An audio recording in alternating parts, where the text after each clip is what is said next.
Et c'est pareil il y a d'autres psukim qui ramènent que Shaoul, il a porté, il a invité à sa table, Vaïkenagen Amenagen, il a amené à ses côtés des personnes avec des instruments de musique pour éveiller un petit peu sa joie, et à ce moment-là, il méritait à avoir cette connexion avec le roi HaKodesh, et parce qu'il fallait cette joie. En tous les cas, sans la joie, il n'y a pas le roi HaKodesh.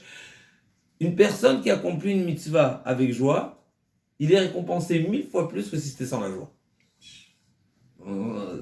Non seulement qu'une personne qui n'accomplit pas avec joie, c'est les torachot, les klalot, les malédictions qu'il y a dans Parashat Kitavo, mais à l'opposé, celui qui accomplit avec la joie, 1000 fois plus. Si je ne me trompe pas, c'est même le Mishnah Berurah qui ramène, je crois, au nom du Harizal, c'est marqué que Srar Mitzvah, ça c'est pas le Ochot Tzadikim, mais si je ne me trompe pas, au nom du Harizal, c'est marqué, ou d'autres, si c'est pas le Harizal, c'est une autre source, je ne suis pas certain, c'est marqué Srar Mitzvah Bayal Malika. On n'est pas récompensé sur terre. Les mitzvot, il n'y a pas de quoi monnayer, si on veut, les mitzvot sur terre. Mais tout ce qui est autour de la mitzvah, l'effort, l'envie, la simcha entre autres, l'entrain de la mitzvah, il est où il payé ici. Alors encore une fois, qu'est-ce que ça veut dire qu'il est payé ici? Je ne sais pas exactement, parce que la notion de Sra Mitzvah Bayal Malika, ça veut dire qu'il n'y a pas, une mitzvah, elle n'est pas monnayable. C'est-à-dire qu'on peut pas, c'est pas que le bon Dieu il te dit non, c'est quoi, t'es pas payé maintenant, t'es payé après 120 ans. C'est pas ça, c'est qu'il n'y a pas de quoi. Il n'y a pas de quoi payer. Donc, encore une fois, la simcha, roi HaKodesh, la simcha, c'est payé 1000 fois plus. Une personne qui est saméach, il a la possibilité de supporter les difficultés. Pourquoi? C'est quoi quelqu'un de saméach? C'est quoi la simcha? Une personne qui réalise qu'on nous a offert la vie. Une personne, déjà, première étape. Deuxième étape, non seulement j'ai mérité la vie, mais j'ai été choisi à être le serviteur. Mais tout ce que j'ai, c'est du bonus, comme on dit, comme il y a le slogan. Tu t'es réveillé ce matin, dis merci. Tout le reste, c'est du akol bonus. Akol bonus.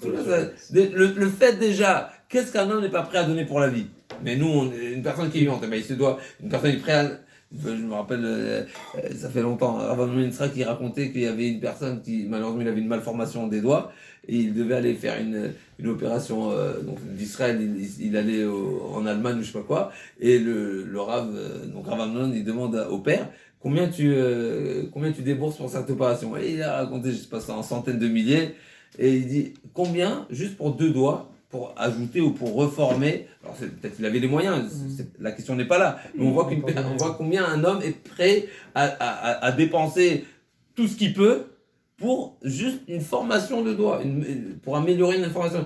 Combien on se doit de remercier pour notre Ramach et Varim Stagnim, tous nos membres, et chaque partie, et le fonctionnement, etc. Juste ça doit nous mettre...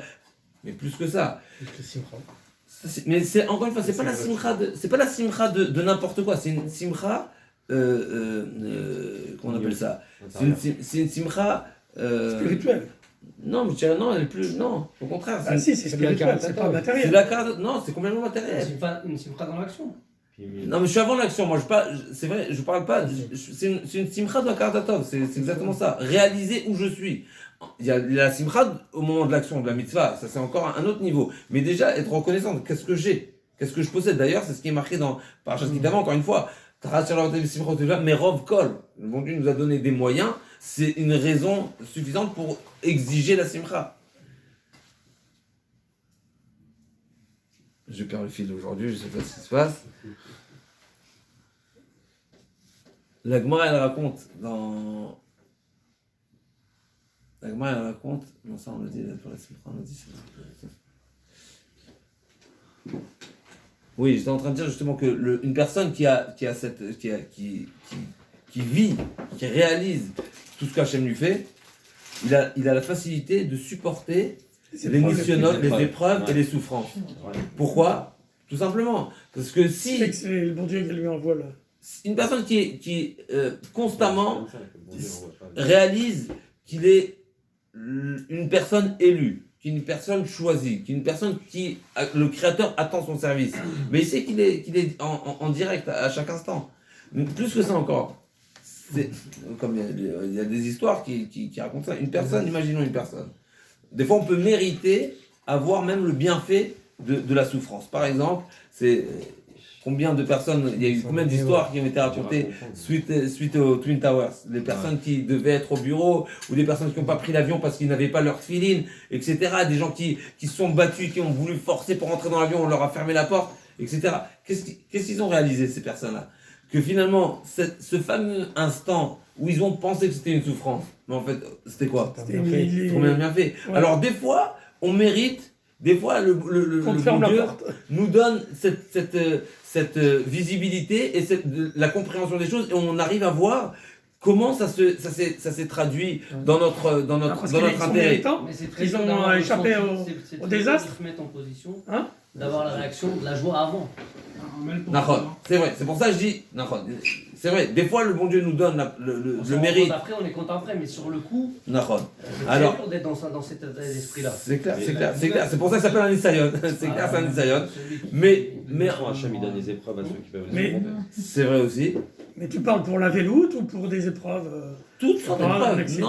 Non, la Gemara dit une personne qui me rentre la main dans sa poche, pensant c'est une épreuve. C'est aussi une épreuve. Donc tout est relatif après. Après, c'est sûr qu'il y a des niveaux d'épreuve, il y a des niveaux il y a des circonstances et tout ce qu'on veut. Mais c'est clair que des fois, on mérite de voir l'explication, des fois, on ne mérite pas de la voir. Mais ce qui est sûr, c'est que si on était tzaddik amour, alors là encore, on pourrait se poser la question, pourquoi le bon Dieu nous a envoyé ça? Mais on a tellement de choses à nous reprocher. Mais une personne qui prend sur lui, ça c'est le Tzaddik qui me dit, une personne qui prend sur lui des épreuves, des difficultés, des issourim, des souffrances, Bessimcha, je ne sais même pas si c'est Bessimcha, en tout cas, il les accepte. Bessimcha c'est encore plus. Non seulement pour lui c'est bénéfique, mais c'est bénéfique pour tout le monde. C'est quelque chose de terrible. Ça veut dire que finalement, quand j'accepte sur moi, mais qu'est-ce que ça veut dire? Ça veut dire que j'exprime dans mon plus profonde intériorité que je suis d'accord que le bon Dieu est là, que le bon Dieu, c'est le bon Dieu qui m'a envoyé et qui a chaque comme sa justice elle est émettre. Des fois on comprend, on recherche, des fois on comprend pas. Ok, de toute façon on n'est pas, comme je dis, une personne, imaginons, c'est un exemple tout simple. Une personne qui voit, c'est pas je crois que c'est l'exemple du Rav Ephraim ou un autre. Imaginons une personne qui n'a jamais entendu que ça existait une opération. Il arrive, il accompagne son proche, un parent à l'hôpital, il ne sait pas du tout de quoi il s'agit, il ne sait pas du tout de ce qu'il attend. On vient lui annoncer, c'est quoi, la personne, elle est malade, il faut l'opérer. Ah ouais, c'est quoi opérer? On va le scalper, on va arranger ce qu'il y a. Mais quand il va voir ce qui se passe, mais il va se dire, qu'est-ce que tu es en train de faire? C'est de la boucherie. C'est de la boucherie. Mais finalement, encore une fois, qu'est-ce qu'on voit finalement? On voit que la forme extérieure, mais on ne sait pas ce qu'il y a à l'intérieur. On ne sait pas ce qui se passe derrière. On ne sait pas le gilgoul de qui on est. On ne sait pas qu'est-ce qu'on vient de metaken. Et en plus de ça, bien sûr, on a tellement de choses à nous reprocher qu'on peut facilement se dire, on a de quoi payer. Après, c'est sûr on est invité à essayer de comprendre. C'est un message qui vient pour réparer quoi? Pour un rappel pourquoi? Ça c'est sûr qu'on se doit d'aller davantage dans cette direction. Mais c'est clair que l'incompréhension, c'est un Nisayon, mais on se doit pour autant de surmonter ce Nisayon justement en réalisant que finalement on est le peuple élu et qu'on est les serviteurs d'Hachem. Et la simcha de la mitzvah, bien sûr, il n'y a pas au-dessus. Et bien sûr, comment on prouve qu'il n'y a pas au-dessus? C'est parce que c'est grâce à la simcha. Bien sûr, c'est aussi une condition, mais grâce à la simcha, on mérite le roi HaKodesh qui est le niveau le plus haut. C'est-à-dire quand on regarde le Mesilat Yesharim qui nous dit la Zeirut, la Zrizut, etc., Triatametim, roi HaKodesh. Le roi HaKodesh, c'est le niveau le plus haut, c'est le top. Et ça, on le mérite seulement s'il y a la simcha. Donc c'est une preuve que la simcha, c'est seulement, pas seulement une condition, mais c'est ce qui nous est exigé, c'est de cette manière. Parce que finalement, une personne qui ne sert pas Bessimcha, ça veut dire quoi? C'est-à-dire quoi? C'est un fardeau. C'est-à-dire parce que comme si une personne, on lui donne une mallette, on lui dit, elle est pleine la mallette, il dit, ouais, mais elle est lourde. Imaginez ce que ça veut dire? Non, mais c'est exactement ça. On lui donne une mallette avec tout, pas du. 90% de la vie aujourd'hui, c'est comme ça. Ils veulent plus travailler, ils veulent plus faire, ils veulent plus rien. Même si on lui donne la mallette. Même si on lui donne C'est parce qu'on lui a donné la mallette, justement. Hein? C'est peut-être parce qu'on lui a imposé d'apporter. Alors c'est vrai que nous aussi, Al-Korach Atachai, nous aussi, quelque part, on est contre, même contre notre gré, on vit. Mais la vie, c'est un cadeau. La vie, c'est un cadeau parce que la vie, c'est un potentiel. La vie, c'est une. Mais là, par l'étude de la Torah, on peut arriver à être Bessimra dans les épreuves. C'est le remède. Bien sûr, c'est un moyen. J'ai ressenti parce que C'est un moyen de perdu me mon moment, mais rapprocher. j'étais triste, mais pas. J'étais pas effondré. C'est sûr que. Parce que j'ai vu des gens fondrer à la panique. C'est quand sûr ils ont que perdu. si on se rattacher à la Torah, c'est se rattacher à quelque chose qui est au-dessus de la vie. La Torah, elle est avant le monde. La Torah, elle est au-dessus du matériel. Donc si on s'attache à une valeur qui est au-dessus du matériel, et c'est pas au-dessus seulement du matériel, mais c'est la Chorma d'Hachem, alors on a la possibilité à, quelque part, à apaiser. On est hors, non, mais ça veut dire qu'on se connecte aussi à quelque chose qui est la Neshama du Niftar. Et la Neshama du Niftar, elle n'est pas partie. On la voit pas, mais elle existe. Elle est là-haut. Elle a déménagé, comme il dit le Rabbi Tzaddik, elle a déménagé, elle est à l'étage. Bon, on n'a pas, je voulais rentrer dans les détails plus. Une petite question, excusez-moi. Tout à l'heure, vous avez parlé des ossements de Yosef, c'est ça? Ouais. Qu'est-ce qu'il avait de si important pour les ramer? Parce que lui, il s'est complètement aussi détaché de la matérialité. Qu'est-ce que ça a de si grand des ossements? C'est un peu bête ma question. Mais... C'est un sadique. Je Donc. sais pas, Oui, je sais mais pas c'est- répondre exactement, mais c'est clair que. Tu vois, t'as le matériel, t'as les spirituels, là, c'est très des ossements, c'est Mais quoi? ça- L'âme va rejoindre le corps. Et si Non, le alors- corps n'est pas en Ouais, Israël. mais là, on Juste parle d'un que- sadique, là. Oui, alors Mais juste pourquoi que je des comprends bien la ossements? question. Pourquoi s'attacher autant à des ossements? C'est ça, qu'est-ce qu'ils ont les ossements? C'est ce Ça, qu'ils c'est pas avaient ça, fait c'est- faire. plutôt de Alors- peur parce qu'ils allaient faire alors- des Égyptiens avec. Oui, Pas Codifcon. alors c'est ça. Des Avec la ossements. vie de dire C'est ça, là. c'était à nous, Yosef, c'était notre. La Géoula. Non, parce que vous avez commencé par le désert, il y en a qui étaient... Oui. Je sais pas, ça m'a resté. Non, j'entends. Alors c'est sûr que Yaakov Avinu déjà a demandé de ne pas se faire enterrer en Mitzrayim. On va arriver avant. Et là on pourrait dire que a priori Yosef a demandé la même requête que Yaakov Avinu avait. Et Yaakov Avinu lui-même, pourquoi il a demandé de ne pas être enterré en Mitzrayim? Deux raisons. Leur femme n'était pas là. Ils étaient enterrés près de leur femme. J'entends, mais c'est pas ce qui est marqué. Non, c'est vrai aussi Il fait de la place. qu'il a demandé. On va à- le dire à ta femme, on va le dire. Alors, il y a deux raisons pourquoi Yaakov Avinu ne voulait pas être enterré en Mitzrayim. Enterré Bichar en Mitzrayim. Parce que il voulait pas que Son corps subisse les plaies. les plaies de Alors, Kinim. Moi j'ai une question après ça.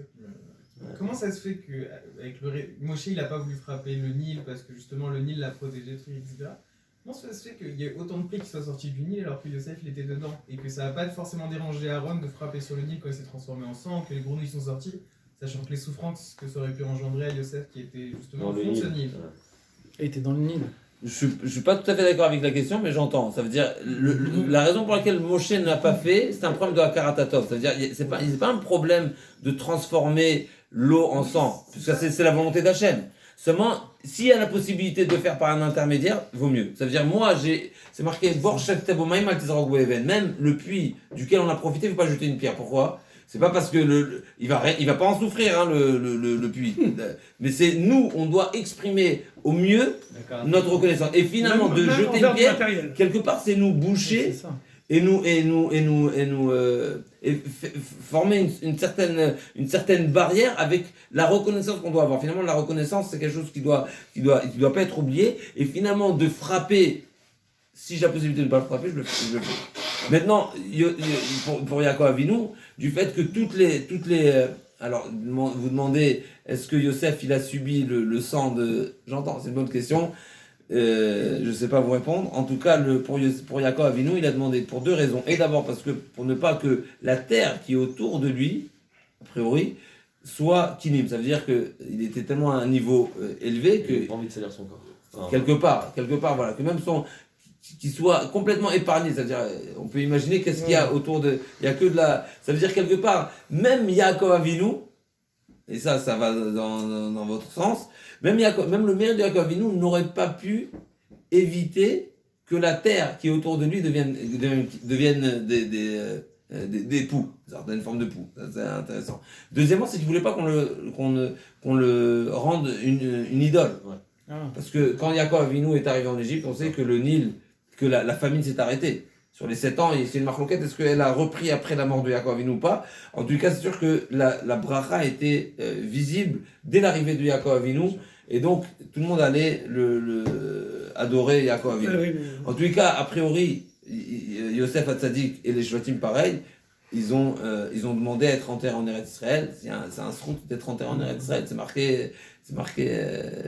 Bon, il y a plusieurs textes, il faut le comprendre, mais c'est plus chachouv d'être enterré en Israël que de vivre en Chutz La'aretz.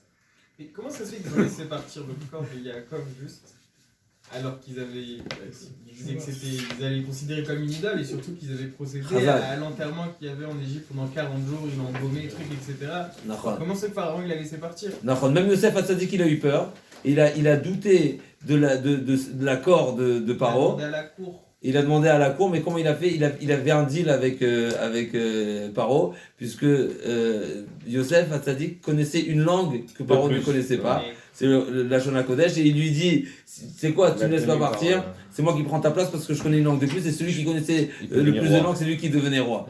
Donc, d'après un des Midrashim, et Bémet, c'était une étape pas gagnée, et il fallait marchander pour obtenir cet accord. Il était protégé, Yosef. Il était